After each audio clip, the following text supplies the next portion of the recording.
church over in Nashville, Michigan, and then he's a trainer for Sun Life and some things like that. And actually, for those of you who don't know, our name came out of that. That core group, that original group, we were doing a Sun Life, a study of called Sun Life 2:6, which is kind of our memory verse from 1 John 2:6 that says that anyone who claims to be his followers must walk as Jesus walked, and that's always our objective. And so over the course of the next couple of weeks, we're going to sit around tables, and I want you to purposely sit with different people because it's family. And part of it is when Justin said he might leave it like this, I said, okay, that'll be good. Because today, we're going to talk about rebuilding the altar, okay? And when we were building this church, and a good friend of mine, and many of you know him because Fred and Lois came here for a while, but one of the things I remember Fred saying to me is, are you going to have an altar at the church? He says, because a lot of these modern churches don't have an altar. And I said, yeah, we are. And I'm so appreciative for those of you, again, who don't know, maybe weren't here from the beginning, the altars that we have, because we knew we had to be portable, because obviously our room is used for many things. But the altars that we have were former pews that came from Faith Bible Baptist Church that Andy took home and he cut down and he kind of padded them and redid all of them, and very appreciative of that. And so, we have altars, and I know, there have been numbers of times when we've anointed people at altars here, or we've prayed for people at altars. And last month when Peggy and Sandy and I went to the prayer conference, one of the things we talked about was, and we talked about rebuilding an altar, rebuilding the altars in our personal life, in our home lives, in the life of the church, okay? And so I've taken some notes from that. But one of the things I decided is okay, I don't want to just start talking about rebuilding the altars. I want to talk about week one, what is an altar? Okay? So, here's your homework for the next about 4 or 5 minutes. Okay, this side over here, this corner over here, Philip and Beth, you guys will go with the front couple of rows, and then the people in the back couple of rows, you'll be together. Then each table will be together. Let's see, how many rows we have over there? From Margaret forward, you guys are one group, and then behind Margaret, you guys are a group. For the next 4 or 5 minutes, designate one person who's going to write this down and then give this report, okay? I want you guys to share what you think an altar is. And it can only be one line, okay? About 4 or 5 words, all right? So, you tables that only have 2 or 3 people, you're going to have to work a little bit harder, but just one line. What is an altar? Okay? Start talking about it in your groups. Ready? Go.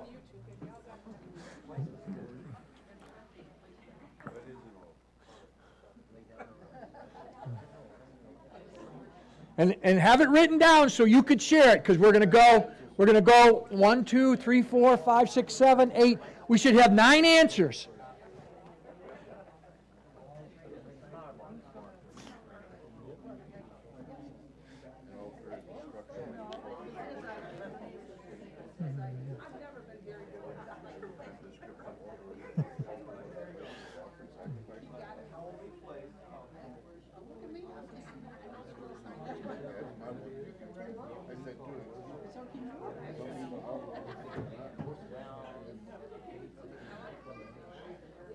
Hey, Rachel, don't let me down, okay?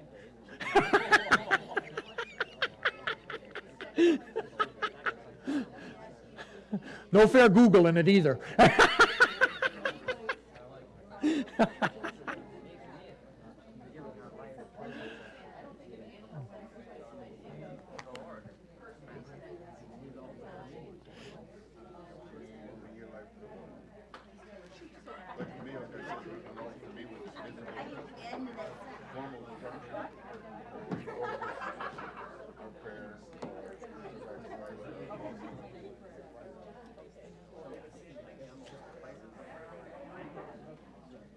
About 2 minutes left.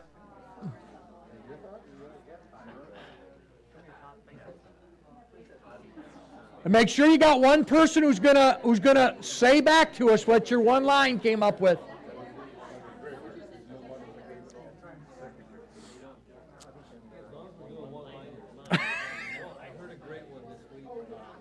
Maryland. She was a Mark Twain Award-winning pianist. She says, why is that? When we speak to God, it's called prayer. When God speaks to us, we're considered schizophrenic. Amen. Whatever you guys, I mean, it was an altar. So my very first concept of me was altar is observable, formal structure that A minute left. we bring our prayers to the Lord, our needs to the Lord, our thanks to the Lord. It's really blah, blah, blah. For me, I have it at its performance. No, I'm not doing anything. I'm the senior manager. I'm the new rookie here. I just sat down. I don't even know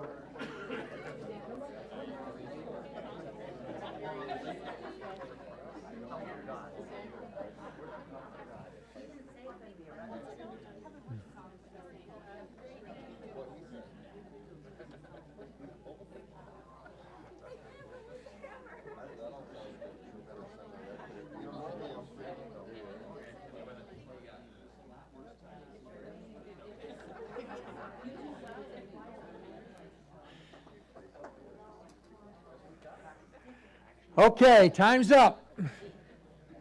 Kevin, what's your group? Oh, Michelle's got it? What's your? Oh, so take that around then after that. All right. Their group's one-line definition of an altar. A place of intentional sacrifice and worship, a meeting place between us and God. Okay? How about the next group? Let's go right behind you there. what happens if they go over the word count. Place of worship, offering, sacrifice, and praise. Okay, a place of worship, offer, sacrifice, and prayers. A physical or metaphorical place of remembrance, worship, offering, and sacrifice.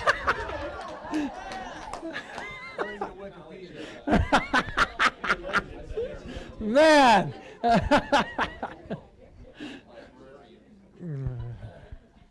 Place of commitment because of sacrifice. Place of commitment because of sacrifice.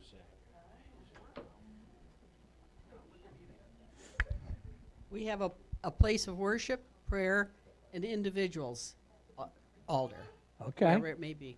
okay.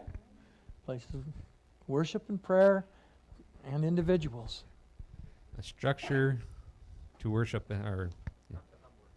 structure of worship. Okay? A place where you meet with God to lay down or lift up. Okay? It's one sentence. A holy place of commitment, or a holy place of prayer and commitment. Okay? Very good. Decided it was a place of sacrifice to worship and meet God. All right. And you know, obviously, all of these answers are right. All of these things would be encompassed in what an altar is. And like I said, if we're going to talk about rebuilding the altars over the next few weeks, the rebuilding the altars corporately, and if, for those of you who've been part of Thursday nights, you know some of the steps we're going to be taking there, and we're going to take one more of those this Thursday night if you want to come. We're going to talk a little bit more about corporate prayer and rebuilding the altars of the church before we take a 1 week off from the teaching to pack the boxes the next week. And I mean corporately, privately, individually, and as families, because all of those should contain elements of what an altar is. Okay, and one of the things I've been very much appreciating reading The Secrets of the Secret Place. Do you have that place in your house or where you go where it's just like, this is a place just for me to meet God? This is a place where I'm coming to meet God. And so, like I said, before we talk about rebuilding the altars, I just thought I should spend this first week talking about what an altar is. And each week of this, we're going to have, my opening line is going to be a question. Okay? This week it's, what is an altar? Next week, I'm not sure what the question will be yet. I've got to look at my notes and some things like that. So here, we're going to take a look at some of these concepts and things, all right? The concept of an altar first appears in the Scriptures in Genesis 8, the Noah story, okay? At the end, when the ark comes to rest, it's the Noah story. And we're gonna look at that altar in a couple of minutes, but these first couple of slides are just to give you some ideas, and what you will see in these first couple of slides are a lot of answers that comprised of a lot of what you guys have already said, okay? If you go to a Bible dictionary, okay, who's real good at phonetics and can say that? Ms. Baca? Ms. Baak? Okay, that's the Hebrew word for altar, okay? It's the Hebrew word for altar, and I just realized my first parenthesis I put in backwards. So that's the Hebrew word for altar. Here's the thing about that word. It appears over 400 times in the Scriptures. Over 400 times, which means it's got to be a direct evidence for the centrality of the sacrificial system in Israel. Okay? And one of the things, so when we read that line and I say, the centrality of the sacrificial system, what immediately comes to your mind? Especially when we look at that thing, sacrificial system. Temple, animals at the temple, okay?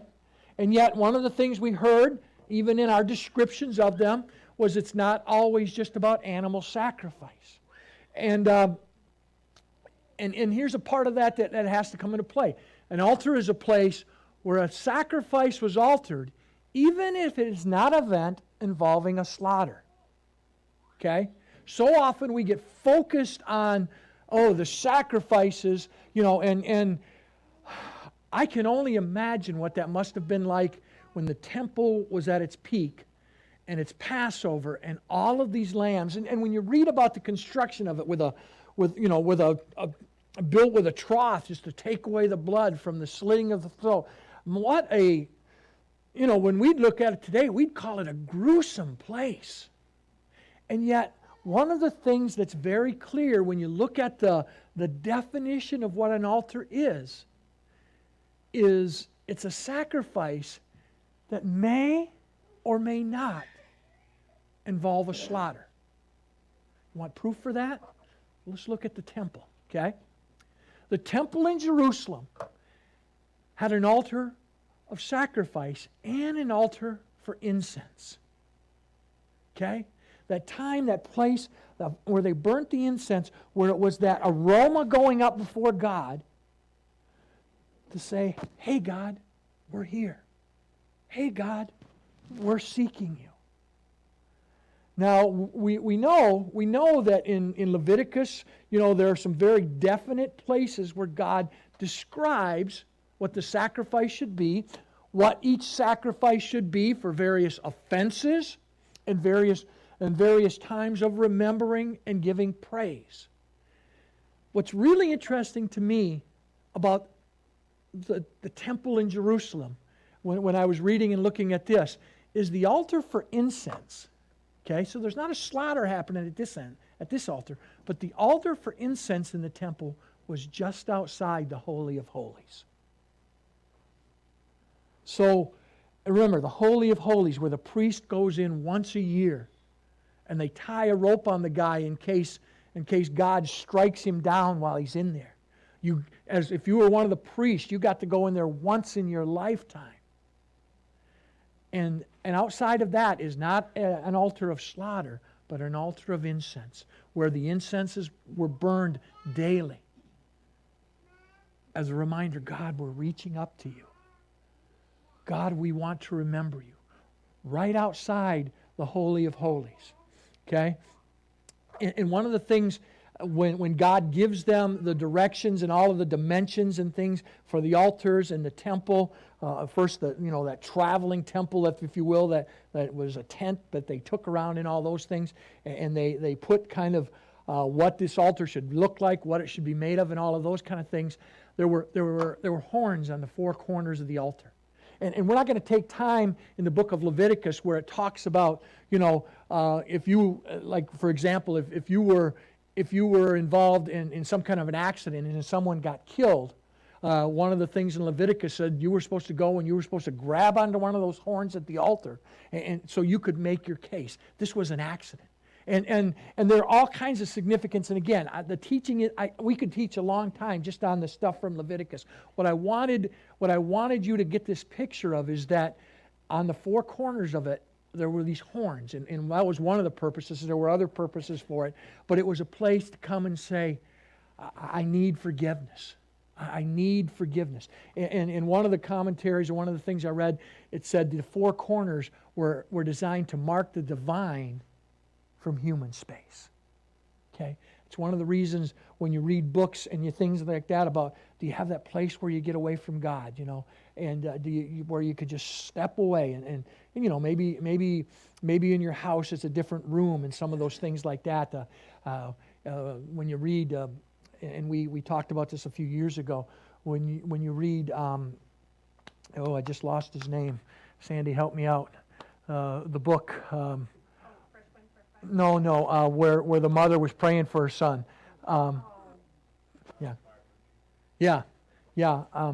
And anyway, she talked about in their house they had a part that they never used, and she just turned one of the bathrooms into a prayer closet. And just as she was praying for her son to return, and it's a powerful testimony about what God did in all of that, and just the records of all of that she had. And again, not all of us have rooms, all kinds of, but do we have that place where we go in, and even if it's a place that we use all the time, but when we do it this time, we shut the door, and we say, this is now divine space. I am seeking God. This is the altar that I'm using as divine space. I know one of the things, one of my things that I love about the times and the seasons when I've hunted is just, that's a time of divine space. God, I'm in your presence out here in nature. And that's one of the things, sometimes, just like when we talk about the church, and some of these were part of, sometimes we reduce those kind of things to a physical place. But it's much greater than that. An altar is much greater than just a physical place. And that's one of the reasons when even Jesus said, when you pray to the Father, go into your prayer closet. And we were reminded again by the teachings yesterday that Susanna Wesley, who's got 19 kids running around, and all those kind of things. And yet in the afternoon, when they saw their mother take her apron and pull it up over her head, they knew she was in her prayer closet. And they knew that they weren't supposed to bother her. We know the story of the rabbi, when it talks about praying that over. And at that point, you weren't supposed to approach them. And yet, children had a right to come up to the father and pull on the corners of the garment, the tzitzit, and the father would know, I'm praying for my children then. Okay? That secret place, that hiding place, that altar doesn't have to be a physical place like these. It can be wherever you set apart to say, this is now the divine. This is now the divine. And that's really important concept of understanding what an altar is, I think. What we're going to do today, now for the rest of our time, and I'll zip through these fairly quickly because I want to make sure we respect it. I want to take a look at three altars. All of these are from the book of Genesis. We will read each account of that, and then basically I'm just going to have 3 or 4 questions. Like I said, the first time it appears is actually in the book of Genesis following the flood. And so if you're following along and you want to turn in the book of Genesis, chapter 8. Yeah. Thank you for that. And if you'd like to borrow that book, I have it in on my shelf. I think so. But yeah, chapter 8, verses 15 through 22. Then God said to Noah, come out of the ark, you and your wife and your sons and their wives. Bring out every kind of living creature that is with you, the birds, the animals, and all the creatures that move along the ground, so they can multiply on the earth and be fruitful and increase in number upon it. So Noah came out together with his sons and his wife and his sons' wives, all the animals and all the creatures that moved along the ground, and all the birds gathered that moved on the earth came out of the ark, one kind after another. Then Noah built an altar to the Lord, and taking some of the clean animals and clean birds, He sacrificed burnt offering on it. The Lord smelled the pleasing aroma and said in his heart, Never again will I curse the ground because of man, even though every inclination of his heart is evil from childhood, and never again will I destroy all living creatures as I have done. Okay, this is the first recorded altar in the Scriptures. So here's a question. What's the purpose of this altar? We don't read anything here that God told them to build an altar. There's no indication of that in the Scriptures up to this point. So what's the purpose of it? What's the purpose of the altar? The only other time that we know of is let me get up to here. The only other time that we know of when God sacrificed animals was when he clothed Adam and Eve, when they came out of the garden after they had sinned. Maybe maybe God told Noah somewhere to build this, but it's not recorded. So I don't know that I can just assume that. One of the things that I know and understand was in the ancient world, where they believed in a God for rain, and they believed in a God for crops, and they believed in a God for all of those, they made sacrifices to their gods so that their gods would give them something. Okay? They made sacrifices to their gods so that their gods would give them something. And yet what I see here is really, this is an altar of gratefulness. Noah comes out, and he's grateful to God that he has spared him and his family. And when I read this and see this, and again, I don't know what motivated Noah to do this. But I think part of it has to be a sense of gratefulness. God, because of what the great thing that you have done. You have saved me. You have saved my family. And so I think the altars can be a place to express gratefulness. Our personal altars, our altars at church, our family altars, they can all be places to express faithfulness. The other thought that came to me as I was reading through this and looking at this and those kind of things is, for a full year, they're on the ark. If you do the math and you read all those things and all that kind of stuff, a full year they're on the ark. And one of the things that, so grateful of, and for a lot of you who went down to see the life-size replica of Noah's Ark, this was not a pleasure cruise. I mean, farmers and all of those kind of things would have understood all of the work that went into a year on that ark, let alone the hundreds, the long period of time that went into building it. But every day on that ark, animals had to be fed. Things had to happen. Waste had to be gotten rid of. This was a lot of work. I mean, it had to have been. You basically got 8 people who are doing all of this work. And one of the things that I really think is that an altar can, and oftentimes does, is a place to find rest. If you read the account earlier in the book in the 8th chapter of the ark, one of the first things we get, I don't know where it is, back up in about verse 4, is that the ark came to rest on the mountainside. Water's still there, ark's not floating anymore, but it came to rest. Later on, Noah releases this dove. It comes back because it can find no place to rest. Okay? The next time he sends it out, it finds a leaf and it comes back. And we know the third time he sends it out, it doesn't come back, which indicates it found a place to rest. Okay? Man, after a year of all of that, Noah's got to be pretty grateful. Man, we don't have to do all that work anymore. The animals were told to go out and to multiply. But one of the things I think when I read about this first encounter or this first real evidence of what an altar is sometimes it's a place to find rest. It's just a place to say, Lord, I'm weary. I need your presence. You know, one of the things for those of us who at one time or another in our life went forward to an altar to come to know the Lord, part of that is we come to a place where we say, I can't do this on my own anymore. I need a place of rest. And as I'm reading through Noah's encounter, that's one of the things that jumps out at me. The next altar that I want to take a look at comes in Genesis chapter 12, verses 1 through 7. Do I have anybody who wants to read this? We can get a microphone to you.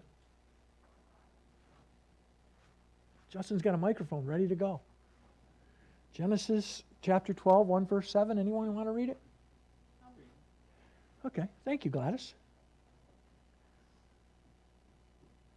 This is a part of putting tables in, putting people in groups and tables, just so I don't have to work so hard.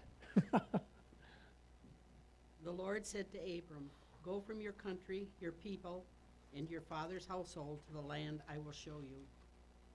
I will make you into a great nation, and I will bless you. I will make your name great, and you will be a blessing. I will bless those who bless you, and whoever curses you, I will curse.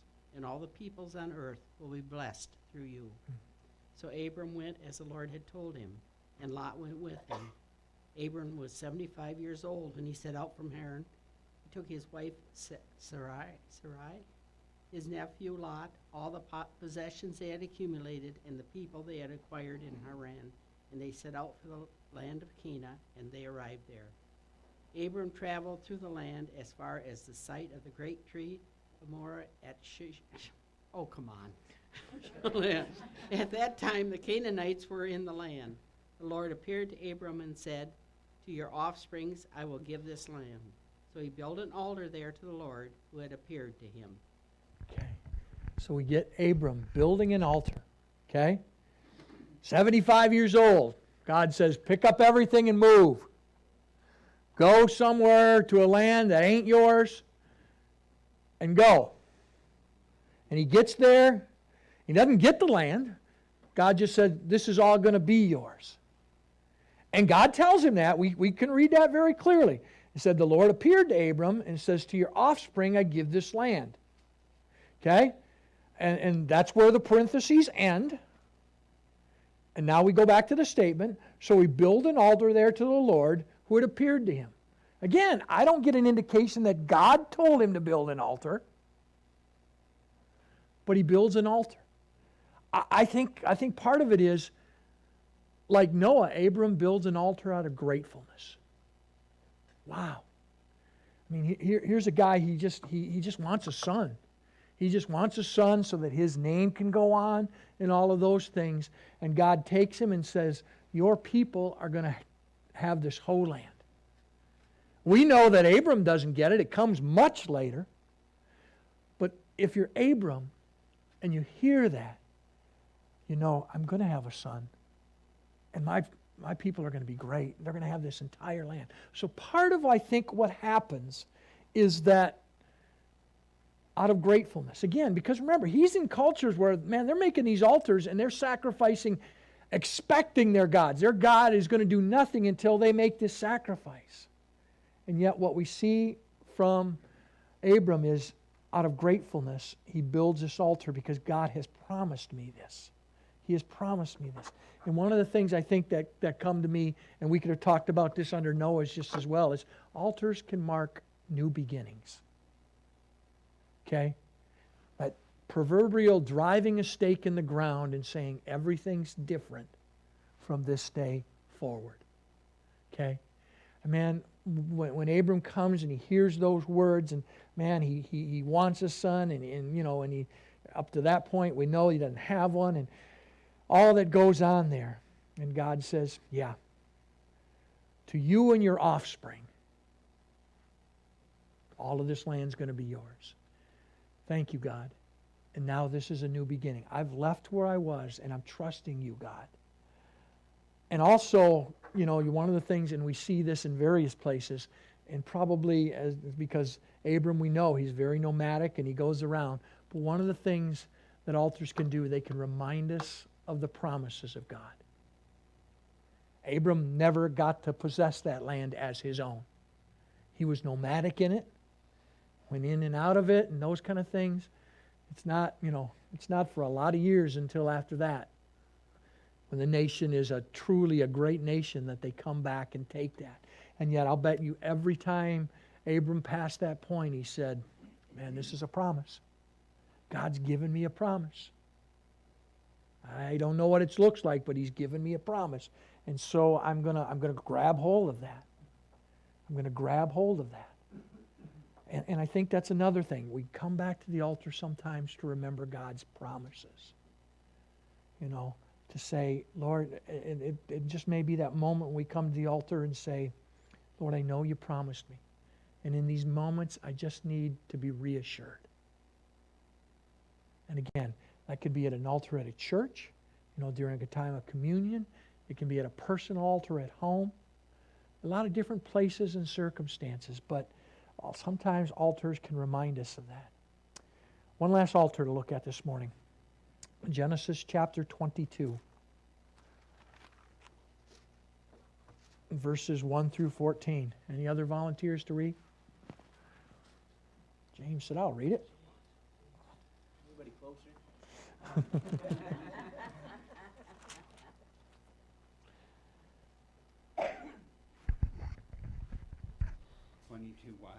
22, 1 through 14.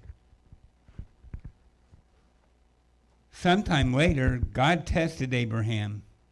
He said to him, Abraham, here I am, he replied. Then God said, take your son, your only son whom you love, Isaac, and go to the region of Moriah. Sacrifice him there as a burnt offering on a mountain I will show you. Early the next morning, Abraham got up, loaded his donkey. He took with him 2 of his servants and his son Isaac.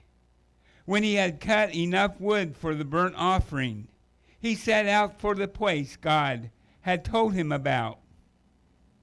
And on the 3rd day, Abraham looked up and saw the place in the distance. He said to his servant, stay here with the donkey, while I and the boy go over there. We will worship, and when we come back, and then we will come back to you.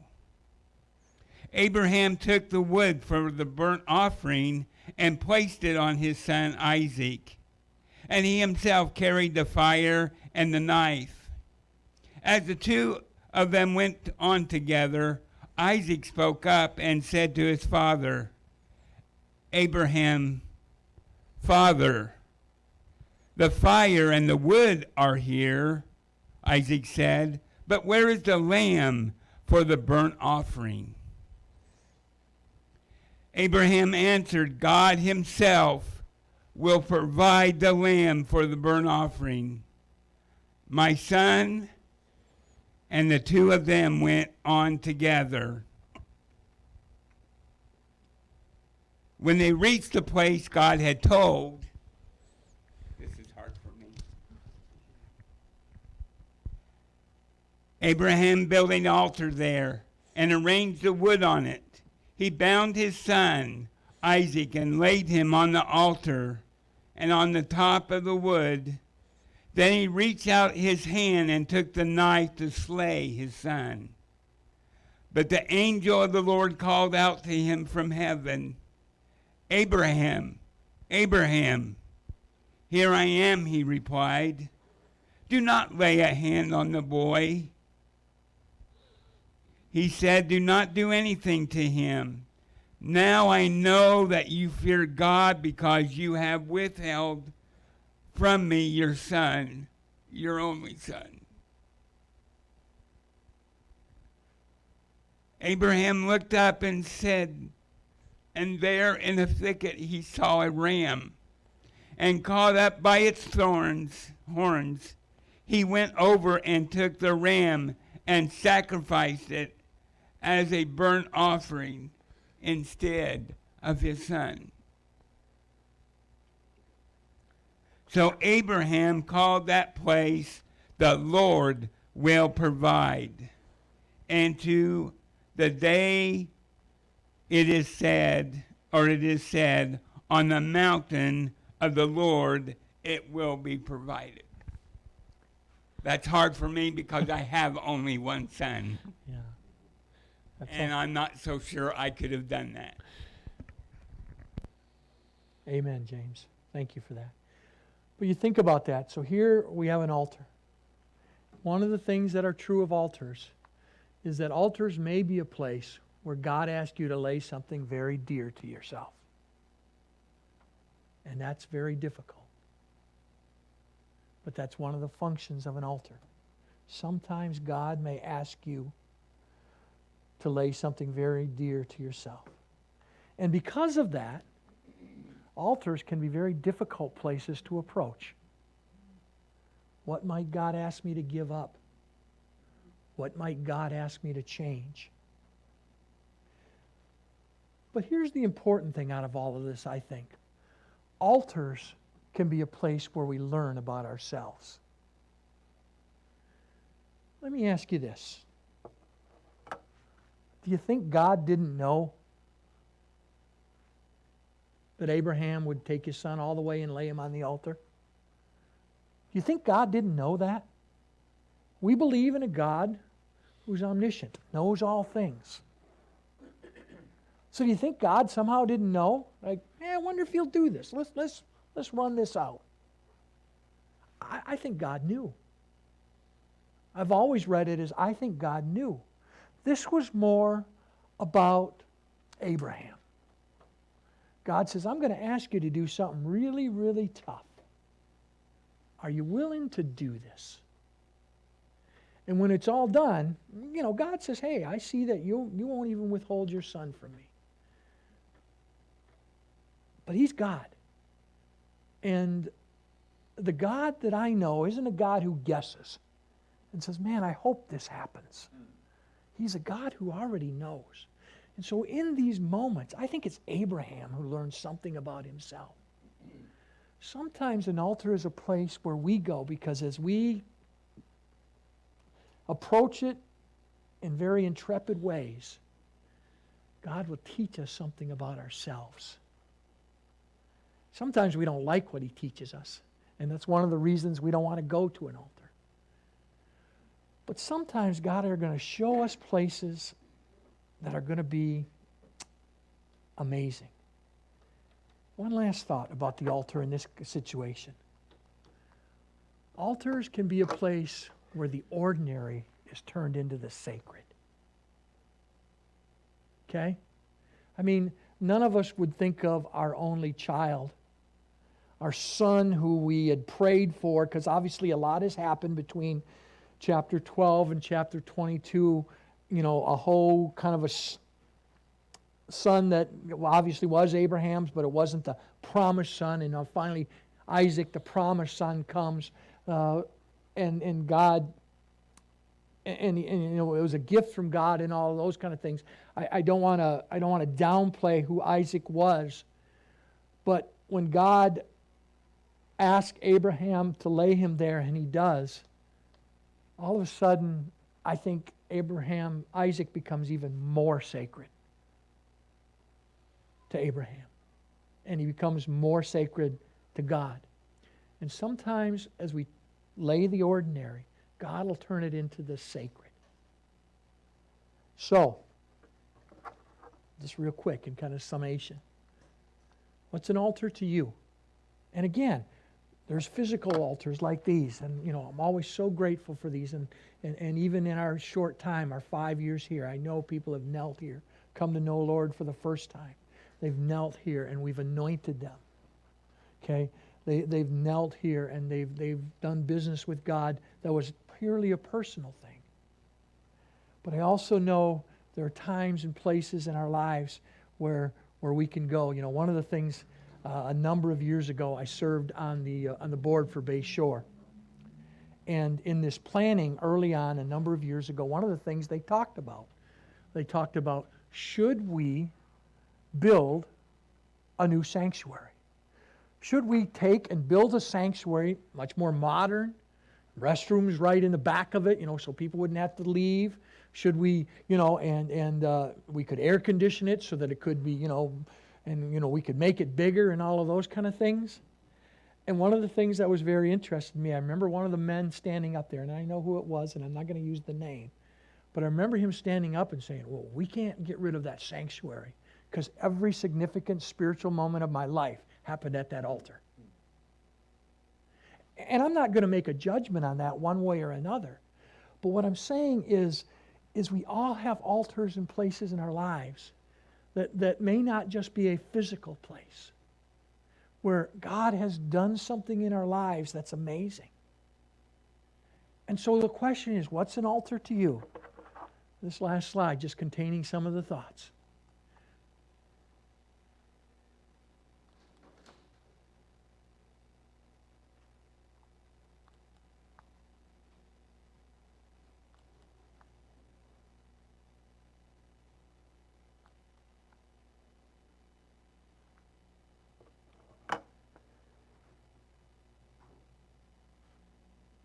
Will you pray with me? Lord, thank you for the day. Thank you for who you are. And Lord, in these moments, as we wrestle with each of these questions, Father, I ask that you would speak to us.